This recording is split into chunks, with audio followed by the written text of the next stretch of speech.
and death, just like you are born and you die, species come and go on the face of this planet. Okay, so extinction and evolution are the sides of the same coin. So whichever species evolves, it's doomed to die. Okay? So we have evolved about 2 million years ago. We'll live for another probably couple of million years, but we don't know if we'll live forever. So the human race, you see the dinosaurs out here? They're all gone. You see this cheetah, which you see here, no longer exists in India. It's extinct. So what's so great about extinctions? You know, extinctions are like deaths. Like individuals die, species die. But if you look at the current rate of extinctions, okay, they are about 300 times higher than the natural rates which are present on this earth. It's like the extinction crisis which happened 65 million years ago when a comet hit our earth and the dinosaurs went extinct. Today's crisis of extinction is similar to those crises which happens episodically. It's just like, you know, when human beings start dying, naturally nobody bothers. But when you have an epidemic, SARS virus comes in or AIDS comes in, then you have to have a remedy to solve that problem. So extinction today has become a catastrophic event. So that's why we need to look into it, why it has changed its rates 300 times higher than the natural levels which Earth has faced for several millions of generations. Why is this so? It is us present in this room who are responsible for this extinction crisis. 40,000 years ago, we changed our intellect, became more capable, we started changing the habitat in which we live, making we can live anywhere on this earth, right from the tropics to the North Pole and the South Pole. Every place human beings can survive. And they changed the environment by creating this air conditioning, lighting, electricity. And you see, I don't think there are very few other species living in this room with us. Okay? Most of us are human beings here.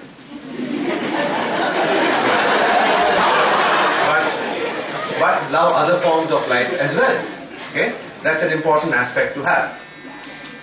So this is what I'm going to introduce you in the next few slides, which I'm going to talk about. What it entails, what you need to do to become a professional, where you make your hobby into a paying hobby, into a profession. So what do you need to do? It's a multidisciplinary approach.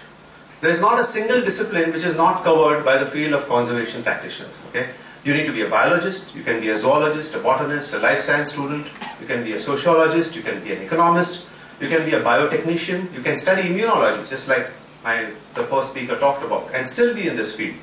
Okay, so these are some of the fields. Mathematics, very important. Statistics, yes, crucial. You can be a veterinary scientist, or you can be a remote sensing space technologist. The application of all these fields are required to save the planet from the current crisis it is in. Okay. So it's a multidisciplinary approach where all these fields fit in. Okay, for example, what you can do with this is, I'll just talk about some of the research which me and my students have been doing for the past 20-25 years, and then you can make up your mind where you fit in, where you can fit in the future. Now what I'm showing you here is a slide of a specialized bird, the great Indian bustard. But as the name suggests, if you just misspell it or misname it, what does it sound like? So that's why the government of India made the peafowl or the peacock as the national bird. Otherwise this guy was the first candidate, because it's found nowhere else on the face of this earth except in India. And today there are less than 300 birds surviving in the subcontinent. Thank you very much. This is very useful. I've got a small image here. Now this bird over here is the great Indian bustard. Now this is a lesser florican and this is a Bengal florican. They are all highly specialized creatures. And we're looking at the elements which are crucially important for the survival of these birds.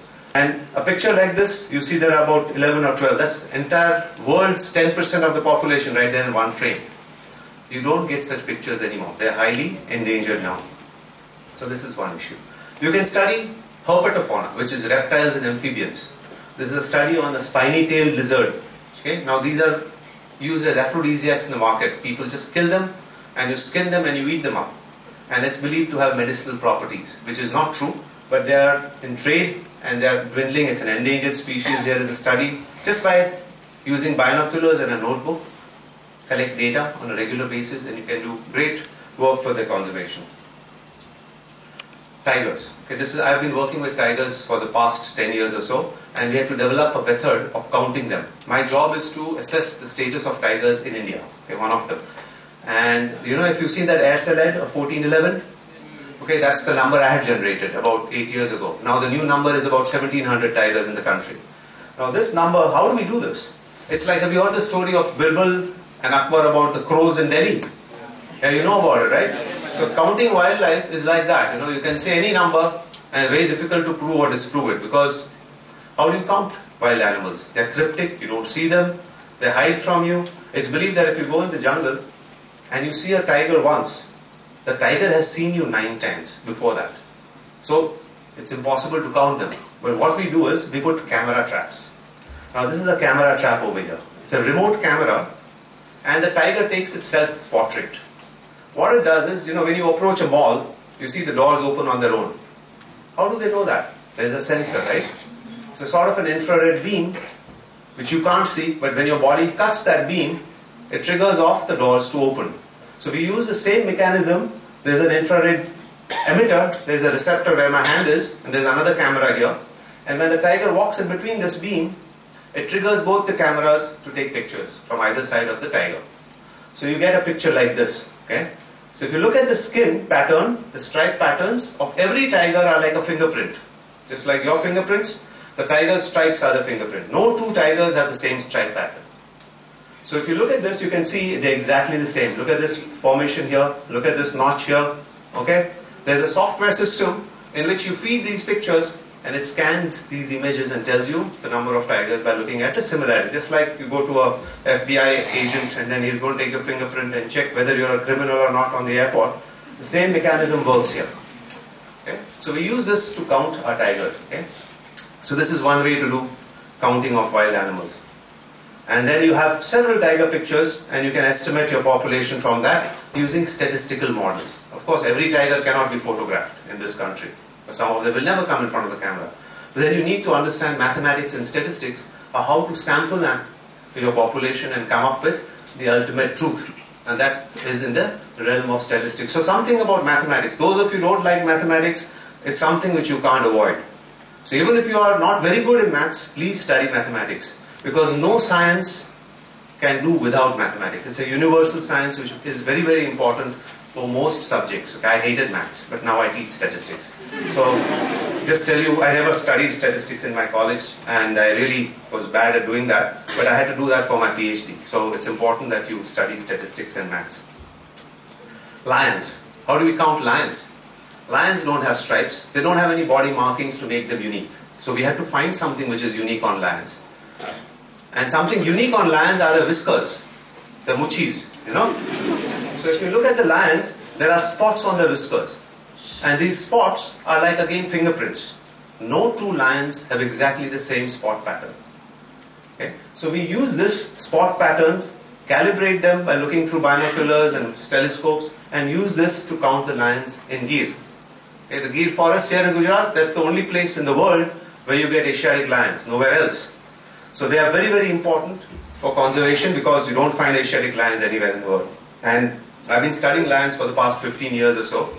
And what we do is we use this information and then you can see the different age groups of lions, from cubs to sub-adults and so forth till they become old animals. And if you know individual animals, you can follow them through their life and find out the different demographic parameters. What are the birth rates? What are the death rates? How many times does a female lioness conceive? How many cubs does she produce? These are crucial elements, just like you have a life insurance policy, and the insurance agent will tell you, how old are you? So I'm 20 years old. Do you smoke? No, I don't smoke. If you don't smoke, your premium is less. Do you drink? No, I don't drink. Then again your premium goes down. But if you say I'm 70 years old and I drink and I smoke and everything, they're going to charge you a high premium. Why? Because he knows the chances of you dying are much higher if you drink and smoke. So he's going to charge you a fee for your premium, making sure that he makes his profit. So these are life table models. The same life tables are used for animals as well. It's like a life insurance policy, but you need to know this so that you can find out whether the population is going to live for the next 50 years, 100 years, 200 years, 500 years. When is it likely to become extinct? Now these are all based on mathematical models. And you can do this, these are different survival rates from one group, one age group to the next. And these are based on models. And of course we found that the population of lions in Gir is very healthy and growing at a very nice rate, so there's nothing to worry about. The other things which you as wildlife biologists need to do is capture animals. So you've seen movies like Hatari and African Safari and all that, they were my age, when I was your age, they'd come in the market, but there are many others which have come there after that. And these are some of they are transporting lions in a plane from one side to another. Now Africa, just like India, has started having fences in many of its countries. So all those large game reserves and national parks are being divided into small groups. They are shifting from agriculture into game ranching because they found that game ranching is more economically viable than farming. When especially rainfall is erratic, you don't know how the rains are going to be. It's nice to have wildlife on your farms so you can actually attract tourists, and some of them are even shot, hunted and sold as meat and as trophies. So that whole gamut of economic marketing is much more than just having farming on your land. So game farming has become a very popular way of earning money from your land. So they have fenced off areas as large as probably the size of Gujarat. Okay? Huge areas in Africa are fenced off and kept as private ranches. And they populate the ranches with animals. So you need to bring in animals, buy them and translocate them. So you need to have these elephants. Okay? These are elephants being transported in a truck from one reserve to the other. So this is a very crucial element. You need to know your drugs. You need to have training as veterinarians to be able to give the right kind of tranquilizers to these animals. Of course, otherwise they'll kill you. They're wild animals. We do the same thing in India. Okay? My job is to catch animals and all that kind of stuff. Some animals you can dart, like for example a lion. You can shoot a dart, like an injection into them, and give them the right kind of anesthesia so they'll fall down, and then you can do whatever you want with them to revive them. Some animals you can't get close, so you need to trap them. Now this is a wolf. If it sees you 100 meters away, it's going to run away. So there's no way you will get close enough to shoot it with a dart gun. So we catch them in a trap. So these are the same traps which poachers use to kill animals. The only difference is the jaws of this trap are rubber padded. Okay? So here you see a wolf caught in a trap, which I had said, and then you get close enough and you dart it with a gun, and then you can catch it and do whatever you want with it. And what do we do with it? When we catch an animal for research, we put a transmitter on it. Wherever the animal goes, you can actually follow it. Okay? So this is called radiotelemetry. And with radiotelemetry, you can study the elusive lives of most of these creatures which you can't see. Now, for example, this is a study on the Indian fox, how much areas they use, different den sites and their densities. This is done in Kutch, just outside, okay, maybe about 200 kilometers from here in Aberdasha.